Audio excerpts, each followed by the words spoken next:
Fairies. By Gertrude M. Faulding. Fairies.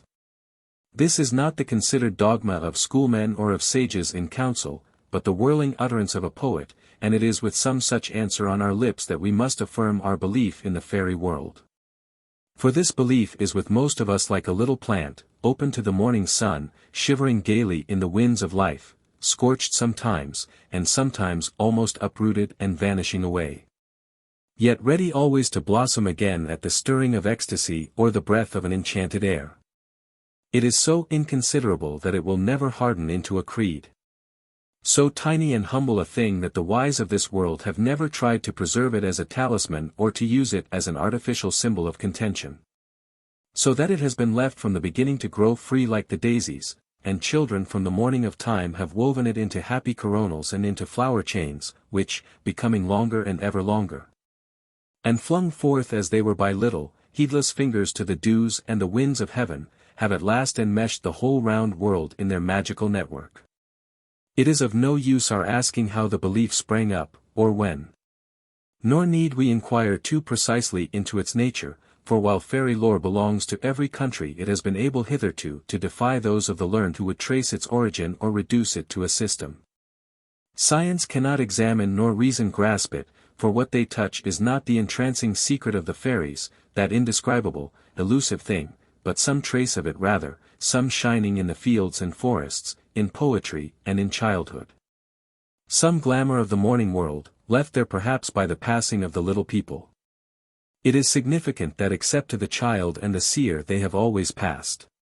It is not for nothing that the immemorial beginning of our fairy tales should be, once upon a time, long, long ago. It all happened, tantalizingly, in the good old days, and the good old days recede, as we know, forever. It was thus when Chaucer wrote, "The elf queen with her jolie company danced full oft in many a green mead." This was the old opinion as I read. I speak of many 100 years ago.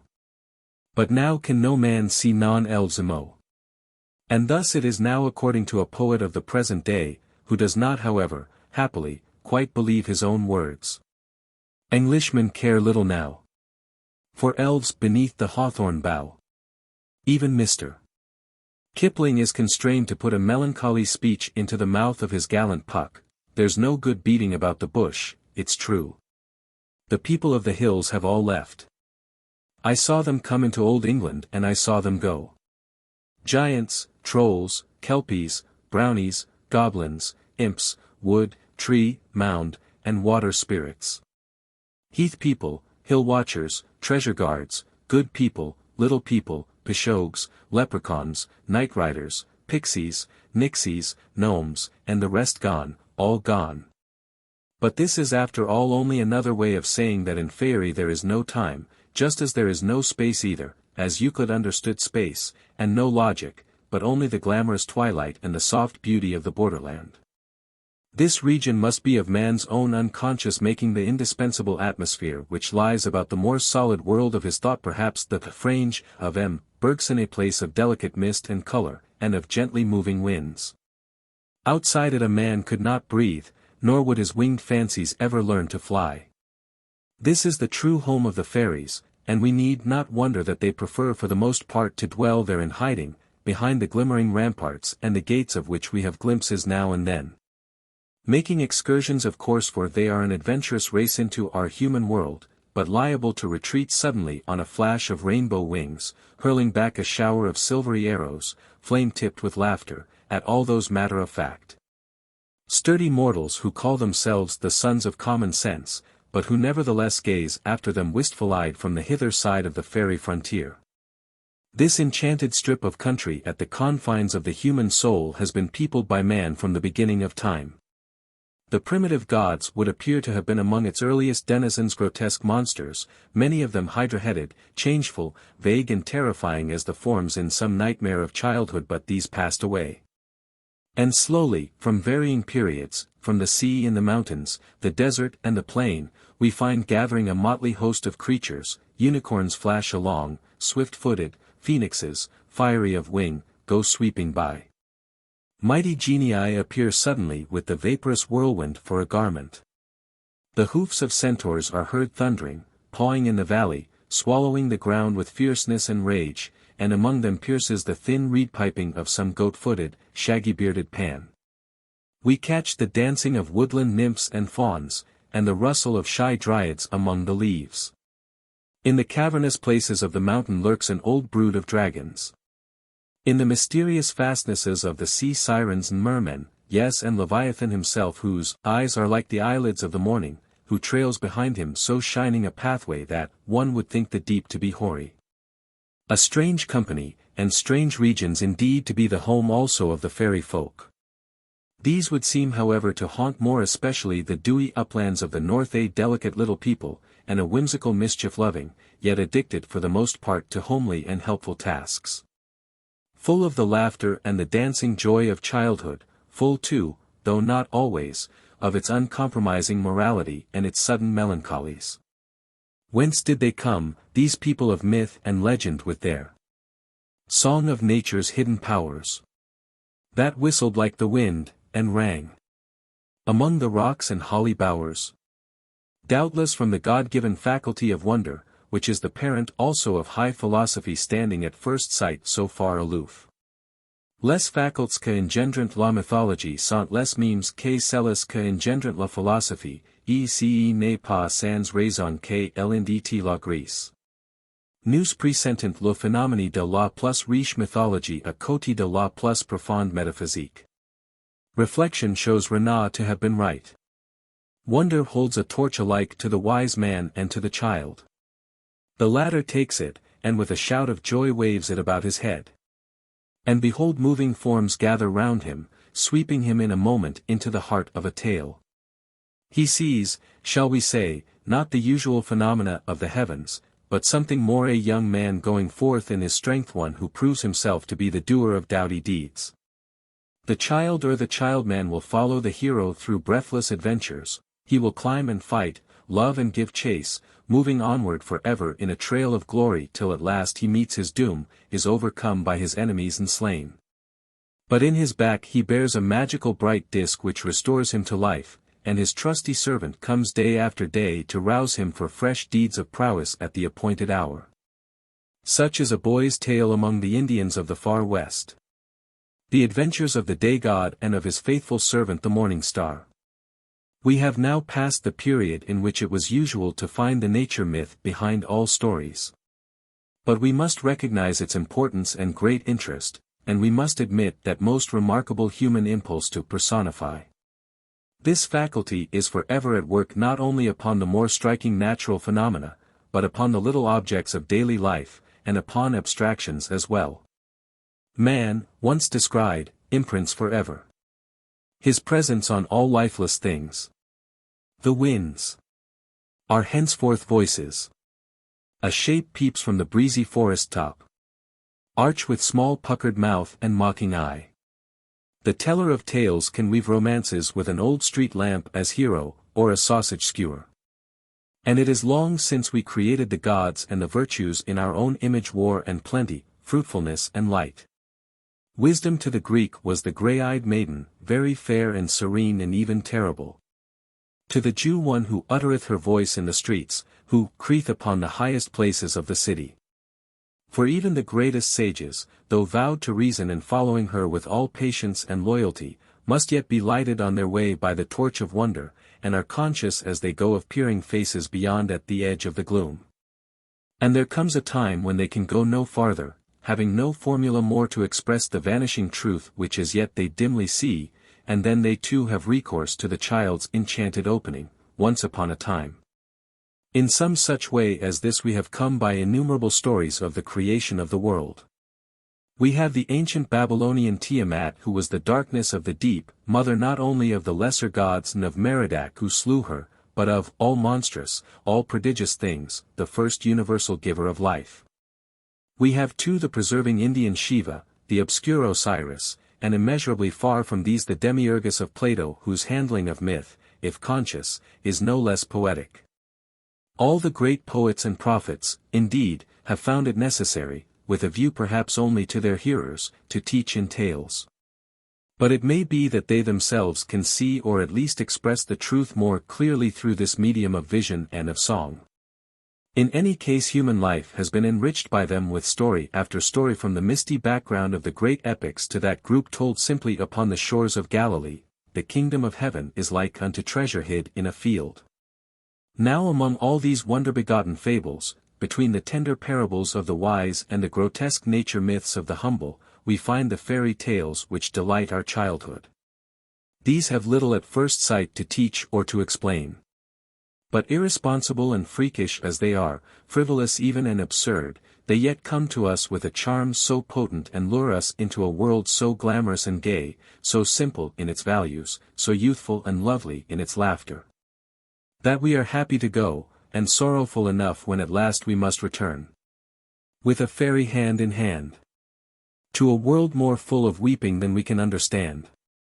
This race then, whose home is so close to and yet so far from the human world, whose members are so rarely seen of men, yet who can in 100 subtle ways influence and control them, may well claim from us the attention which its fascination demands. Its main characteristics are agreed upon strikingly in every country.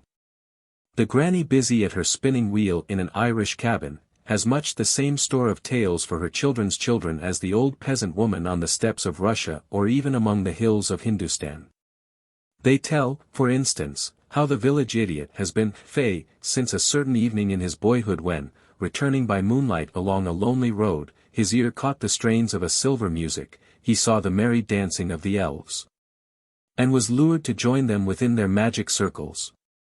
And everywhere are stories of newborn babes, mysteriously taken by some night-tripping fairy from their cradles on a midsummer eve, and of the puny changelings left in their stead. There are tales, even more common, of domesticated brownies who come to help and to reward the careful housewife and to pinch or punish the slattern, who will gratefully accept any dainties, curds or cream, which may be set aside for them, and yet are grievously offended if their hosts are so tactless in their mistaken goodwill as to leave them the present of a garment. Indeed, your grandam's maids were wont to set a bowl of milk before him and his cousin Robin Goodfellow, for grinding of malt or mustard, and sweeping the house at midnight. And you have also heard that he would chafe exceedingly if the maid or good wife of the house, having compassion of his nakedness, laid any clothes for him beside his mess of white bread and milk, which was his standing fee. For in that case he saith, what have we here? Hem 10, here will I never more tread nor stampen.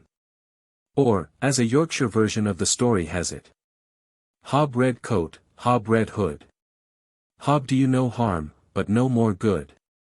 Was shouted angrily by a hitherto friendly and helpful little goblin to his peasant host, who on account of this dire but well-meant insult must forego his household services for ever. And how valuable these were we can tell from no less an authority than Milton, who tells how the drudging goblin sweat to earn his cream bowl duly set, when in one night, ere glimpse of morn, his shadowy flail hath threshed the corn, that 10-day labours could not end. Finally, there are the familiar legends of change and enchantment. These go right back to the lycanthropos or wolfman of ancient Greece, and we have all shuddered at the ghost hounds, kelpies and terrible werewolves of northern lands. It is true that such spells were left for the most part to be worked by sorcerers and witches, but Puck was not the only naughty fairy who could have given Bottom an ass's head. For the mischief-loving elves are as numerous as the good, and nursery literature abounds in doves and swan maidens, shaggy bears and hideous uncouth monsters of every description, yes, even in lizards and toads, in which sad shapes human beings are, for a time at any rate, doomed to dwell. Such transformations are sometimes the outcome of sheer malignity on the part of the fairies, but have been brought about more often for purposes of discipline. For the really terrible and wicked fairies are in Celtic and Teutonic legend comparatively rare. Under the resemblance of evil they are often in reality stern moralists whose duty it is to punish the guilty while their gentler comrades reward the virtuous.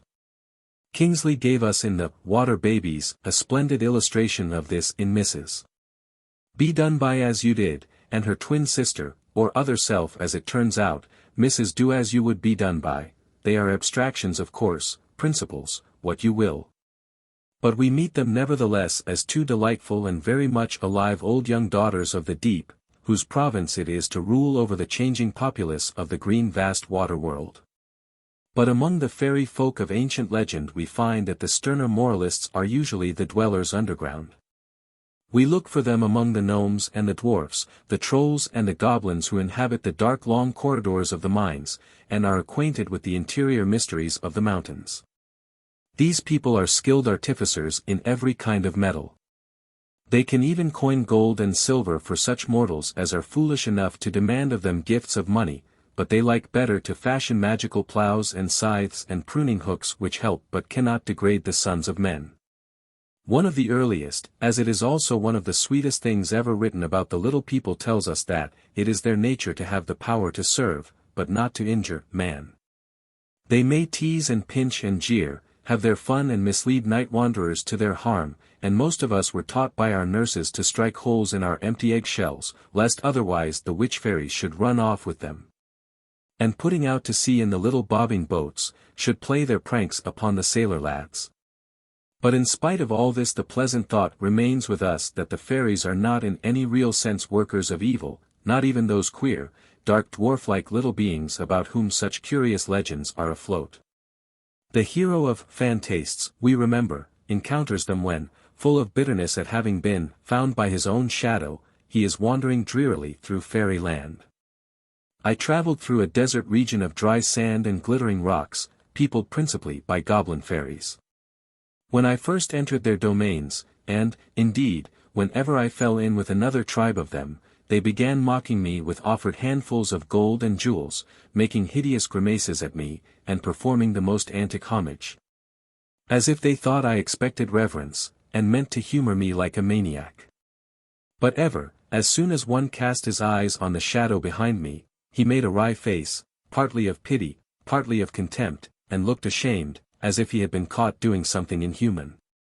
Then, throwing down his handful of gold, and ceasing all his grimaces, he stood aside to let me pass in peace, and made signs to his companions to do the like. It is true that later in the story this same Sir Anodos climbs, in the course of his journeying, down slippery rocks to a vast underground cavern where he meets with other and far more hideous kobolds, scrannel-voiced and full of evil humor, who mock at and come near to torture him. But these are in the end repulsed by some noble and selfless impulse which stirs in the breast of the young knight, and indeed they would seem, with their temptations and their wiles, to have less affinity with the little people proper than with those ugly demons of medieval art who are familiar to us all, grotesque and horrible, in the great Nativity of Botticelli and some of the Judgment pictures of Fra Angelico, where we see them flying from the angels into the caverns and dark places of the earth, or busy with their little pitchforks thrusting the wicked into hell.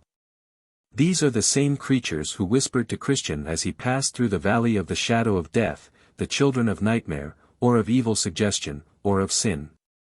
The fairy race does not own them, though it would appear from the Hans Andersen story of Elfenhill that they are sometimes invited to parties. In the tale The Elf King's Housekeeper, an old maiden who is quite hollow behind, is discussing with a raven the forthcoming guests. The merman and his daughter must be invited first. Although it may not be agreeable to them to remain so long on dry land, but they shall have a wet stone to sit on, or perhaps something better. So I think they will not refuse this time.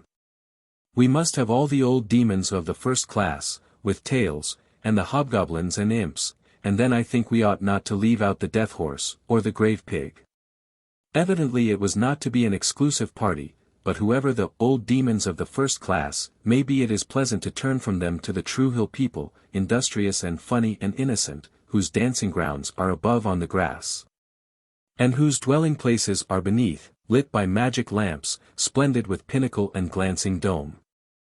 Let us suppose for a moment that a mortal of today has the good fortune to meet with some such troll, some goblin or swart fairy of the mine. Suppose he picks up on his rambles one of the curious long stocking caps with at its end the little tinkling bell by which the fairies set such store. He will find that he has great power, as long as this is in his possession, over the owner. Why the bell is of such importance no legend has explained. It may be the outward symbol of elfin citizenship. Some rights perhaps are forfeited without it in that enchanted subterranean kingdom, believed to be so gorgeous, which is the home of the goblins.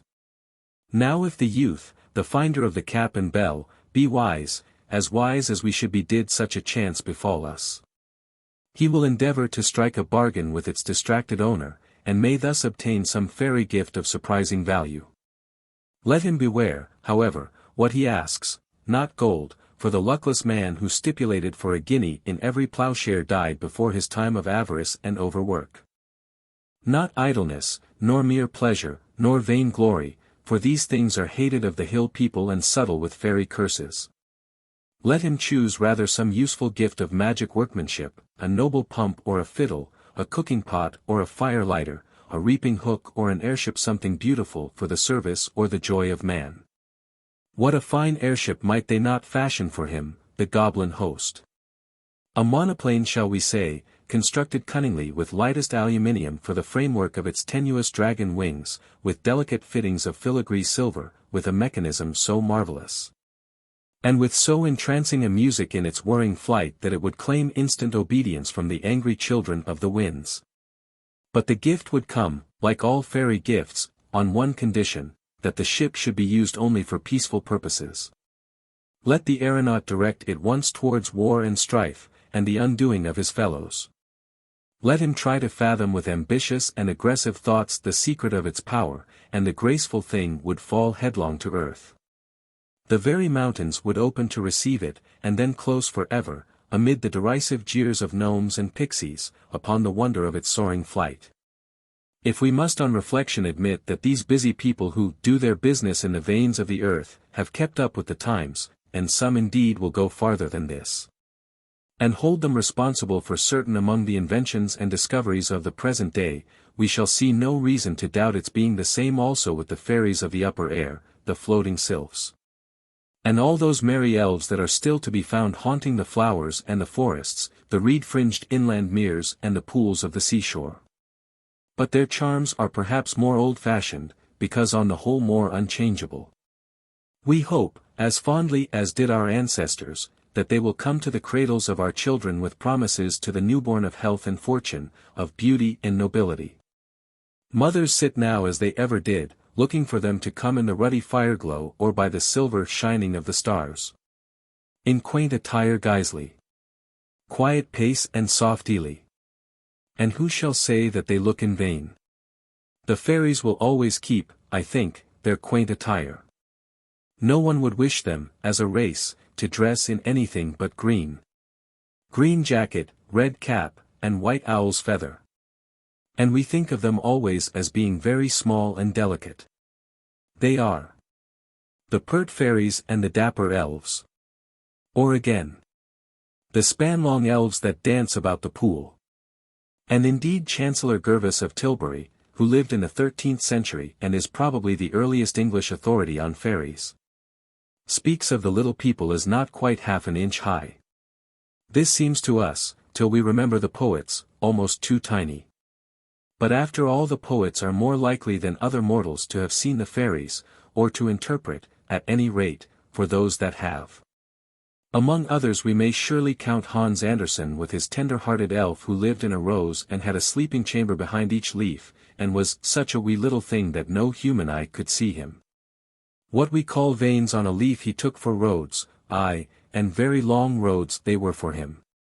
However this may be, the elves can doubtless grow bigger, for are they not of their nature unbeholden to the laws of space?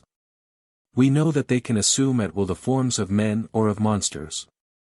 Alonso and his companions mistake Ariel for a foul harpy, and draw their swords upon him. Titania, making herself a woman, loved the weaver of Athens in all his mortal grossness.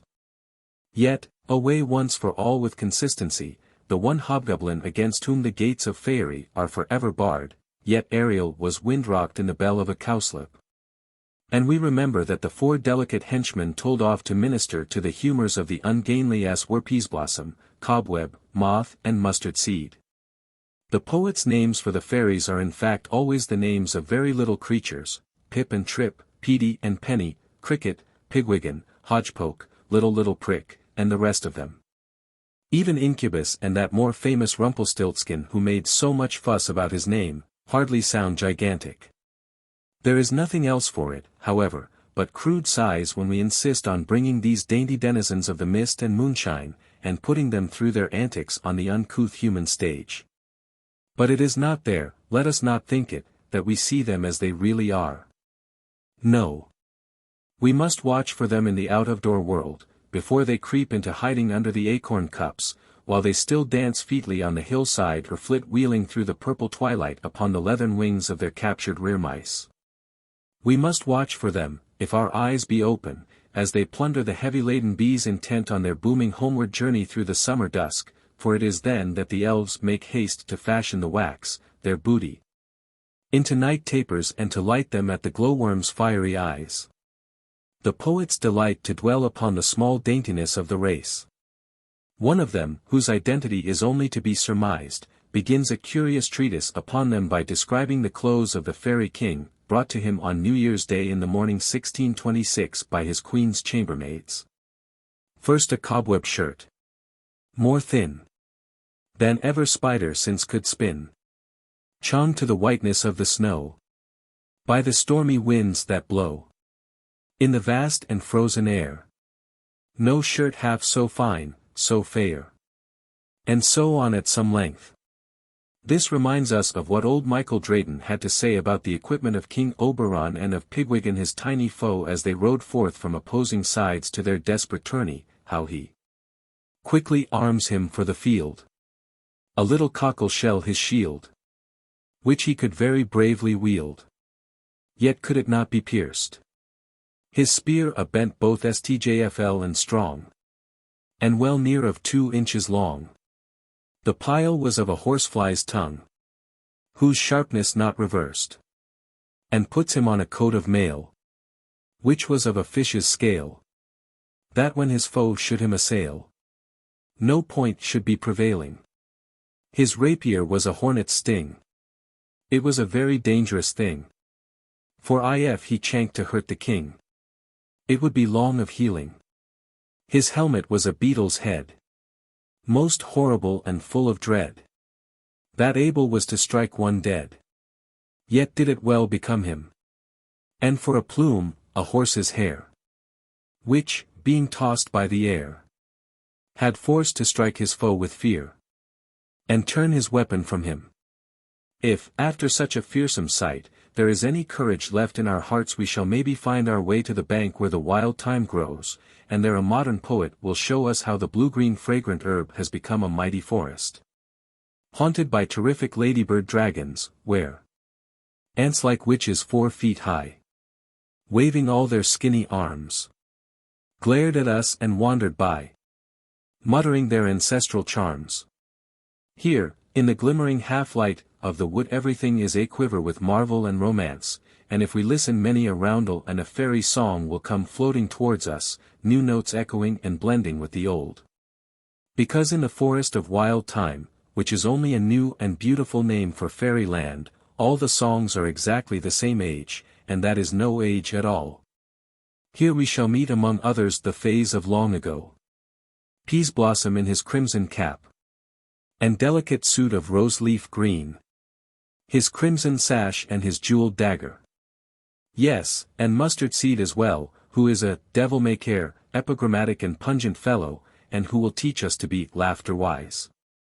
And when the music and revels are at their height we shall catch, if we are fortunate, a jangle of tiny silver bells, and a glimpse, all too brief, of majesty, drawn behind a scampering team of little atomies, no less a personage than Queen Mab herself, who in her chariot, which is an empty hazelnut, sets forth nightly with her mischievous cortege of dreams, in shape no bigger than an agate stone, on the forefinger of an alderman.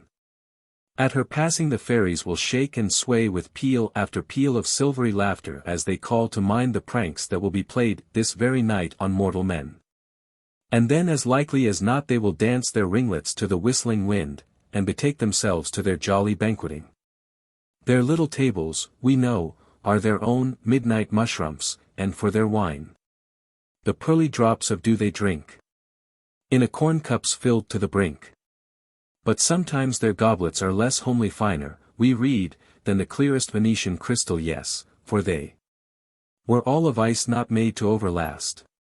One supper, and betwixt two cowslips cast. Let us listen with ears attuned to the faint clink of these elfin wine-cups as the sound reaches us through the music of rhymes and chimes, the ding-dong of flower bells, the blare of honeysuckle horns and all the blending loveliness of the fairy orchestra. There will be the hum of little voices too. The treble we know has usually been taken by the cricket, and a deep, well-breasted gnat, that had good sides, knew well his sharp and flat, sung a good compass, making no wry face, was there as fittest for a chamber bass. As for the guiding spirit of all this harmony, the fairy's best musician, an old manuscript tells us, was none other than Little Tom Thumb, for he had an excellent bagpipe made out of a wren's quill and the skin of a Greenland louse. If among all the crowd we can find him, we shall have found in all probability that shrewd and knavish sprite, who is hobgoblin as well. And sweet Puck, and we may please ourselves as to whether we will regard him as a type or an individual, for he is, most truly, both. An individual to the tips of his brown fingers, he remains the fairy, par excellence, representing his race with all those especially elfin qualities which W have noticed. He is tricksy yet helpful, mocking yet friendly. Lord, he exclaims, what fools these mortals be! Yet he is willing to go about their business and watches amusedly from some twilit haunt of his own the pompous talk, the preenings, the solemn struttings, the passionate entanglements which go to make up the endearing folly of our kind. It is thus that he was seen in the last century. It has the sage's brows, and the sunny malice of a fawn lurks at the corners of the half-closed lips, drawn in an idle wariness of half-tension. That slim feasting smile shaped like the long bow, was once a big round satyr's laugh. Meredith recognized him then for the comic spirit, as no doubt he is. There is plenty of evidence besides that he is among us today. Mr. Kipling has made him the hero of a book, showing us very delightfully how he haunts the Sussex Weald, a small, brown, broad-shouldered, pointy-eared person with a snub nose, slanting blue eyes, and a grin that ran right across his freckled face. He is very long-lived, as he tells the children, rather than old, having had his dish of cream set for him nights in the days when Stonehenge was new. And here is another vision of him vouchsafed not so many years ago to a poet. Oh, it was Puck. I saw him yesternight, swung up betwixt a flockstop and the rim of a low crescent moon that cradled him, whirring his rakish wings with all his might, and pursing his wee mouth, that dimpled white and red, as though some dagger keen and slim had stung him there, while ever faint and dim his eerie warblings piped his high delight, till I, grown jubilant, shrill answer made, at which, all suddenly, he dropped from view, and peering after, 'neath the everglade. What was it, do you think, I saw him do? I saw him peeling dewdrops with a blade of starshine sharpened on his batwing shoe. What stronger proof need we that Puck is among us still? It matters nothing though Riley saw him thus in America, for he has always been a great traveler. It was long ago that he put a girdle round about the earth in 40 minutes, and he could move even then as swiftly as the arrow travels from the bow. He learned, centuries since, like all the fairies, to ride upon the wind, run on the top of the disheveled tide, and dance upon the mountains like a flame. Why should we, in any case, believe that this merry wanderer of the night has confined his journeyings to this earth of ours? He need not. He is not made with our pitiful preferences for air and water, with our gross craving for daily bread, our shrinking fear lest we pass beyond fixed zones of heat and cold. He is as much at home in frost as in fire, and long ere this must have gone a-visiting to that mysterious other side of the waste moon, must have talked face to face with the old man who so strangely inhabits there. Must have sought out the spirits of white fire who dwell for ever among the frozen craters of her desolate uplands. And has he not, looking over the rosy brow of the hills of dawn, set his face towards certain of the planets as well? How could the evening and the morning star fail to lure him, and the silvery spaces that lie glimmering between them and us. He may well have gone spying to the lurid confines of Mars himself, have read unquestioning the answer to those riddles with which we plague ourselves forever. And what of the meteors, the Leonids and the Draconids, children, as it were, among the planets, who whirl with docile obedience in their strange orbit so endlessly along the ether? There could be no better sport, surely, for the fairy host than that of enticing away these tiny stars to be their playthings. And they do it. We cannot guess what their weary upward flight must be like. But we know that they are merry and dauntless, and loyal no doubt under the skilled leadership of Puck himself. And at last they reach the meteorites, and, bestriding them with riotous laughter, they tease them and cajole, prick them with fantastical jests, spur them with 100 quips and taunts, madden them with the barbs of their delicate mockery. Till at last their steeds, the little ramping lions and the bold fire-spurting dragons with curly tails, dash full of gay madness from their accustomed path, and are guided earthward by the mischief-loving elves. Then follows the smooth, gliding, silent movement, better fun, the riders think exultantly, than any flying, down the long blue steeps of the ether, till as they near the misty earth air closes about them, air infinitely delicate, it is true. Far too fine for any mortals to breathe, yet so much coarser than the ether that it checks the speed of the heavenly invaders. They find themselves met on a sudden by invisible foes, the small wandering spirit winds who come whispering, lifting and combing the black manes and the golden, till the marvelous hair, streaming wildly behind, begins to glitter and crackle with ruddy sparks of fire. And the meteorites themselves glow with anger at the hostile, unknown element. But the fairy riders, as the air thickens, shout with triumph and urge their coursers onward and downward, till they reach the earth at last in one glorious rush, and behold they are changed into stars of burning flame. We have all, on summer nights, watched their swift passage across the sky, in showers but seldom, sometimes in twos and threes, often alone. Who can doubt but that this is Puck's own method of sweeping back to earth?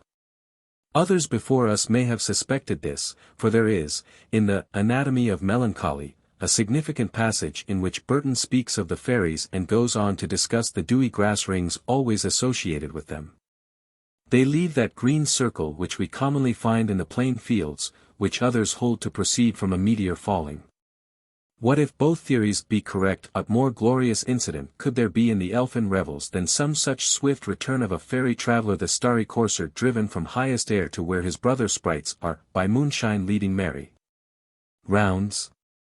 We can imagine the tinkling hubbub of welcome, the fantastical dizzy stories of adventure, the wonder of the stay-at-home phase, and to the wanderer the caress of the cool fragrant earth which for all his journeyings he loves the best.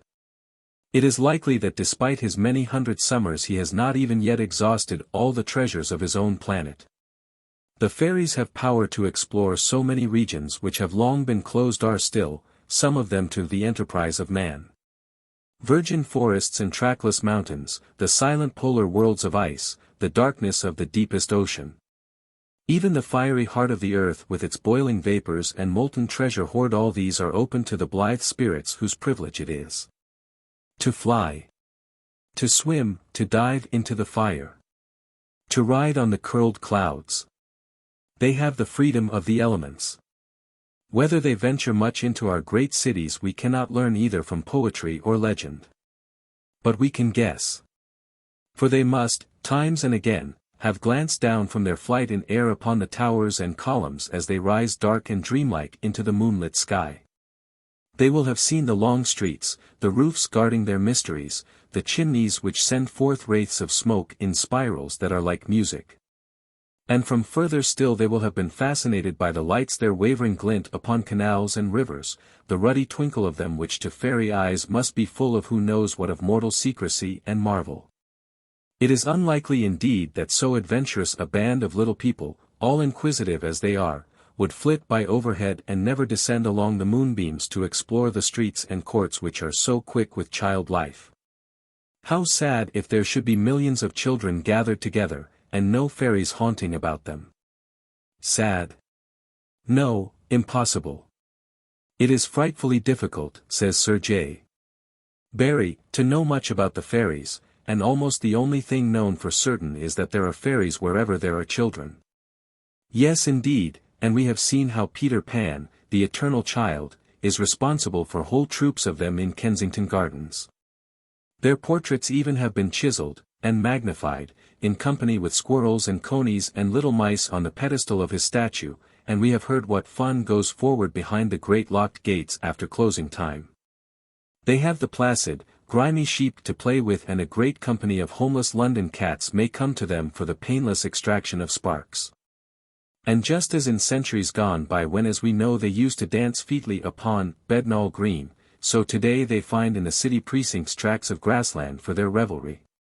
Where, to the sound no doubt of Peter's piping, they still by moonshine do the green sour ringlets make, whereof the ewe-not bites. And whether or not we can see these, we may yet come in the city twilight upon gentle places, as in olden days the fairy-haunted spots were called. For the ancient, sacerdotal night has magic enough and to spare for the purifying of the haunts of men, as the twilight fades, dust and defilement are cleared away, and there comes forth a shadowy host that thronging dreams of the children. And then the trees. At night this city of trees turns to a tryst of vague and strange and monstrous majesties, let loose from some dim underworld to range these terrene vistas till their twilight sets. Yes, at night the fairies may go and come unquestioned under the protection of their native wizardry and the dusky enchantment of the trees and flowers. But by day they are there as well, only they come with circumspection, disguised it may be, or invisible, with blithe boldness, even if they see that our eyes are holden. Do they not play tricks upon us just as readily in the town flat as in the country cottage? They are as eager in the one place as in the other to steal our collar studs and our thimbles, to tamper with our razors and our shoelaces, and then suddenly to restore them and make all good. And if there is one who doubts that disconcerting trifles of this kind are the outcome of fairy magic, we may be sure that some day his eyes will be opened. Yes, the little people may come in multitudinous disguises to our cities, but they are there. They enter in, for instance, when the sun shines, as jack-o'-lanterns, and dance gaily upon the walls of the humblest room. Give any child the broken fragment of a mirror to flash, and he will set about capturing the elf with his 2 hands. Or again they may curl themselves up for sleep in the round swinging tassel of some plane tree and go dancing at seed time almost invisible on its fluffy down. The fountains must allure them sometimes, the lamps and the swirling fogs. And for their dwelling places there are always the cracks and crevices of the masonry, cubbyholes, as the children call them, and the homes of the pigeons high up among those blackened figures and carven monsters which adorn so many of our Gothic buildings. It is inconceivable that some, at any rate, of the fairies should not make themselves here, as it were, a town residence. Think for a moment of the soaring towers Oxford has them, and Winchester and York, London, Paris, and Rouen. What excitement for the meek saints and the writhing gargoyles, when on some still night of starshine and flickering shadows they are visited by a troop of fairies, house-hunting. What sudden shiver of life in the grey stone, what stirring of warm hope. It may be that the little people can set them free for a while, these imprisoned spirits, and the air when we know it not may be full of liberated wretches, grotesque and gay, full of an eerie Morris dance never to be seen with mortal eyes. It is in view of all these powers and of others like them that we think of the fairies as a race apart, a race whose wonder-working qualities make them both more and less than ourselves. Yet in this as in everything else we must expect no consistency in the mass of legend. It would appear from the old romances that in the days of chivalry the fairies were understood to be men and women with like passions to our own, but endowed whether by nature or grace or learning with the arts of magic. Merlin and Vivian then were fairies, Morg too, and many others, including of course all the medieval witches who form indeed a valuable link between the two worlds.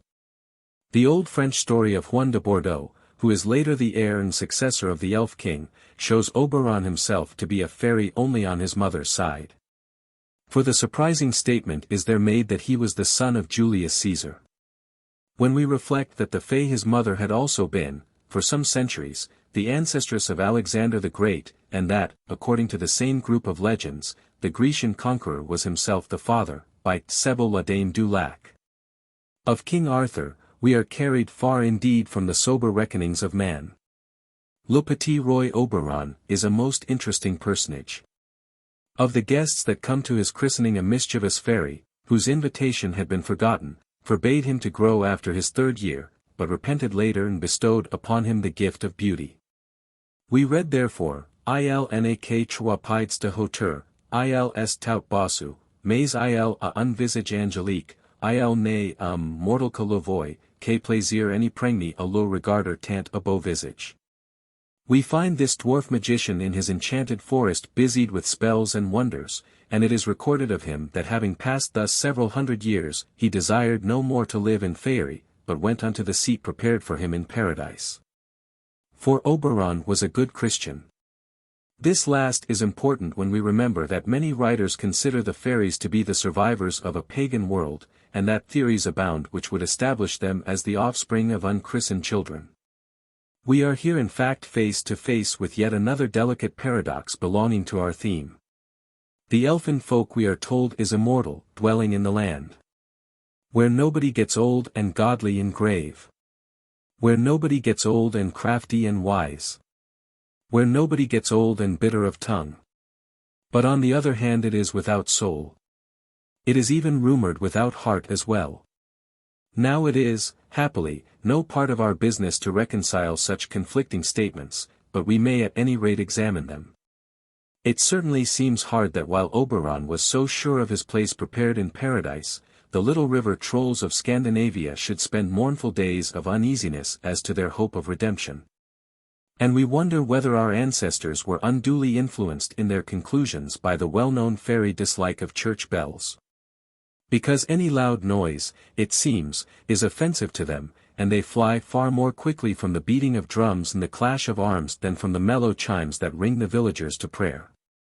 Now we must bear in mind that only in our human world of logic and morality could any such question arise at all. We may think solemnly, the fairy race must either be saved or lost. But let us beware in what company we state our proposition, for if any members of that race should be within hearing, it is not unlikely that they would laugh at us. They do not admit the law of the exclusion of opposites. It would strike them as a pompous thing and dull, and as for a theory of their origin, well, they might remind us that they are immortal at both ends, in which case they never had an origin at all. Mr. Yeats has a story of an Irish woman, who getting speech on one occasion with the fairy queen was persuaded to question her as to the place held by her people in the universe, but she could obtain no sort of satisfactory answer. Some of them indeed might incline to support Sir J. Barrie. When the first baby laughed for the first time, his laugh broke into 1,000,000 pieces, and they all went skipping about. That was the beginning of fairies. Perhaps it was. At any rate we need some such broken laughter to show us the world of nonsense as it is. We forget so soon, just as we forget our dreams. Lear indeed brought back a partial picture of the lands where the Jumblies live, and so did Lewis Carroll, but most of us have much ado to understand the holiday in consequence of that world, to realize it as the home not only of the demi-puppets, Robin Goodfellows, and we folk in green, but of the merry, shapeless nonsense people as well, Jumblies and Jabberwocks, Boojums, Pobbles, Mome Raths and the rest of them. One real glimpse into this bewildering topsy-turvydom and all would be well if only circumstances were more propitious for taking notes. But it would seem that discretion is forced upon those who come back from Fairy. 3 roads, we remember, the 3 Furlies, were shown in olden days to Thomas the Rhymer, that narrow road so thick beset thorns and briars, the Braid road, these being of course the paths of righteousness and wickedness respectively. And see ye not yon bonny road that winds about the ferny brae? That is the road to fair Elfan, where thou and I this night maun gie.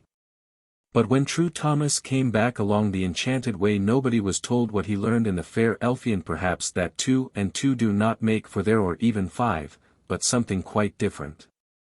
A Furly possibly which no mortal intellect can grasp at all. When all is said, however, there remains for us to glance at that widespread set of opinions by which the little people are indeed outcasts from Christendom. Bacon speaks of them as degenerate and revolted spirits, the contemplation of whom is nevertheless a part of spiritual wisdom. Many of the Elizabethan writers regard them as positively evil, grouping them with witches and devils. They are bastards of the night and Erebus, fiends, fairies, hags that fight in beds of steel. And Shakespeare makes Imogen pray for protection against them.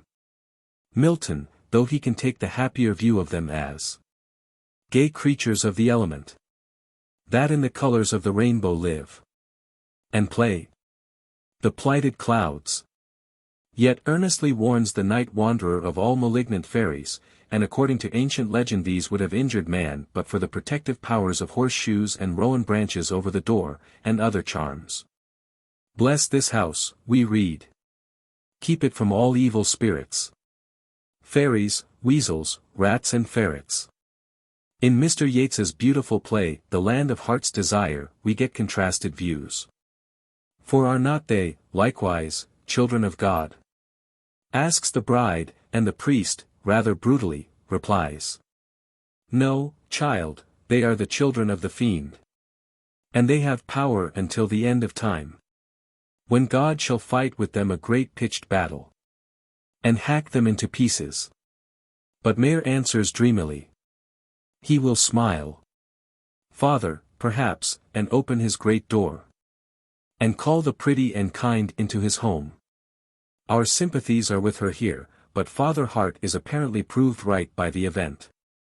For Mayor is spirited away that May Eve by a fairy disguised as a little child who comes to fetch her. In the struggle between priest and fairy the latter sings. We have great power, tonight, dear golden folk. For he took down and hid the crucifix. From this we see the protective influence always attached to holy symbols and seasons. And we know on high authority that at Christmas when the bird of dawning singeth all night long, no fairy takes nor witch hath power to charm. So hallowed and so gracious is the time. Shakespeare indeed seems always to have supported this pagan view of the fairies. The little scene between Ariel and Prospero is not without its pathos. The spirit has described to his master the sorry plight of the island prisoners, and the tears of old Gonzalo. Your charm so strongly works M, that if you now beheld them your affections would become tender. Pro. Dost thou think so, spirit? Ari. Mine would, sir, were I human. Pro. And mine shall. Hast thou, which art but air, a touch, a feeling of their afflictions, and shall not myself, one of their kind that relish all as sharply passion as they, be kindlier moved than thou art? Yet if we are saddened by the thought that the fairies, who are but air, must miss for ever the warm delights and generous passions of humanity, we may be comforted by the wind-borne fragment of Ariel's freedom song. Merrily, merrily shall I live now, under the blossom that hangs on the bough, and by that still more distant echo, come unto these yellow sands. And we shall not do ill if we trust in this the judgment of the greatest among the poets. What if the fairies are just that, the unchristened children of our minds, immortal as the spirit of youth is immortal, the ever-graceful pagan spirit which delights in all the dancing joy of the old earth, in sunshine and rain and all simple growing things? What have such airy creatures to do with that sterner man within us, whose dark heart is full of hidden unquenchable fire, of brooding thoughts, and love that will be giving at all times, and pity and the pain of pity? The fairies will but peep, finger on lip, at this dweller in our midst, or will try to charm him if they can by some snatch of song. Lo! I knock the spurs away. Lo! I loosen belt and brand.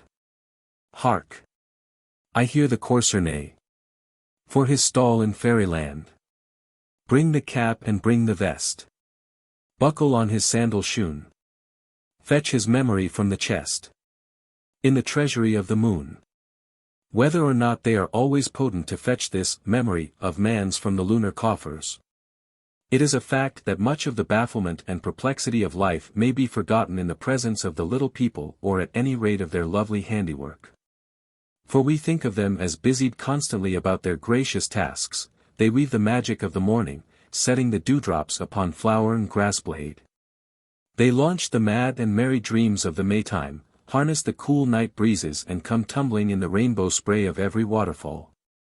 And in the autumn they are with us, and their pastime is to make midnight mushrooms, to pluck the long grey-green lichen beards of giant trees, to work their will in the fantasy of the mist. They come in winter too, soft and grey, disguised as whirling snowflakes, they paint our windows with a white fern tracery of beautiful frost, they adorn every bush and tree with a shining robe that is lovelier than summer leaves. They imprison the streams in crystal and raise upon them for their wintry revels the domes and columns and bridges of the city of ice, knowing well that they must soon break down the structure, release the chafing waters, and set them singing. But the spring is their great season of adventure, or the time at any rate when our mortal eyes are most likely to be opened that we may see them. What if they grow naughty then with their sudden tricks of wind and rain? We forgive it all for the sake of the fluffy tassels which they hang on boughs that are still bare, and we cannot but laugh when they set the lambs a-jumping, and the absurd calves frisking in the fields. Quite elderly beasts indeed will not always resist the infectious elfin youthfulness, and there comes a moment in the midst of all that left and fun and romping. All that frisking, and twisting, and coupling.